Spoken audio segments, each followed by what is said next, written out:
Yo, what up guys? It's your boy Swifty here, and today we are breaking down the latest Predecessor patch, and this one is going to be a big shakeup for the meta.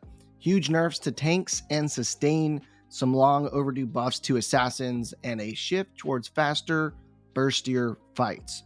Make sure to hit the like, subscribe, and bell icon in order to stay up to date on all your Predecessor content. And with that being said, let's get into it. First up, let's talk about the biggest losers of the patch. And oh boy, if you've been abusing these picks, it might be time to switch it up. So Boris, massive nerf, has been dominating the jungle, and these nerfs are aimed right at his sustain and gank pressure. Less healing on his passive means he's much easier to poke down. Slower movement speed on his gank tools make people being able to escape easier. And then you have his fear duration got nerfed, so his CC isn't as oppressive. So porous mains, you're going to need way better jungle pathing and cooldown management in order to stay relevant. Rampage, getting knocked down a peg. So the tanky menace himself is finally getting the nerfs he deserves. Less healing means he's pretty much no longer unkillable in fights.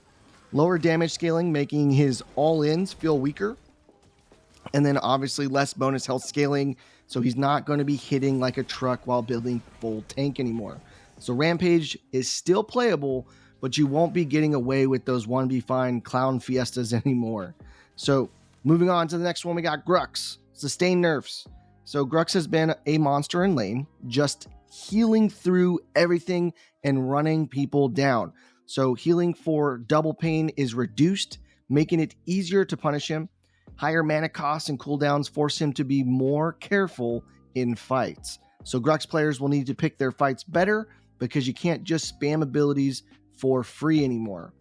Now, other nerfs include Countess. She's going to get less healing, so she's not as frustrating to deal with in fights anymore. Muriel, shielding values dropped, making her much easier to punish. Gideon, his escape ability has a longer cooldown, so he's much more punishable if you catch him out after using it. So tanks and sustain heavy champions are definitely weaker this patch, but now let's talk about the big winners. All right, now for the biggest winners of this patch, some of these champions might actually be redefined. So Feng Mao has struggled to keep up, but these buffs are pretty huge. Hamstring and Earth Shatter both get better scaling, making his burst damage way more dangerous. This means he's going to feel much better in duels, and he's going to be able to assassinate. If you play jungle or offlane, now you might be able to have the time to start practicing Feng Mao again, because he might just be that guy. Kallari, more attack speed and scaling. Assassin mains, this one's for you. Higher attack speed growth, making her stronger in extended fights. Crippling dagger damage got buffed, so basically her poke actually matters now. And Kallari is still snowball reliant, but her late game impact is finally better. Crunch, cooldowns and passive buffs. So basically Crunch has been struggling. These buffs are aimed to make him feel smoother and more dangerous. So lower cooldowns on his key abilities mean you have more frequent engages, and higher passive scaling gives him more damage in extended fights. If you love combo heavy brawlers, Crunch is in a good spot this patch, and he might be worth checking out. Serath, hyper carry buffs. So essentially they gave her higher basic attack and ability scaling, which means she hits way harder.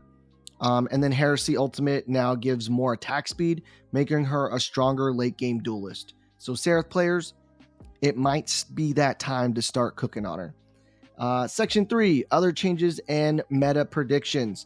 So notable adjustments. Grim, his magical build got buffed, so making it more viable option. So you might want to start looking at that. Savrog, his Omnivant got nerfed, so he's not as tanky early. Murdoch, movement speed bug fixed, making him feel smoother to play. And then Steel has less damage on Shield Bash, meaning he's not going to be as oppressive. Now, meta predictions. What's next?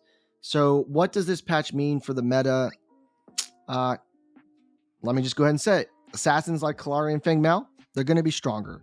So if you were already finding success on them, it's going to be way more noticeable now. Tanks like Rampage and Grux aren't as dominant, so they may not be worth a ban in ranked.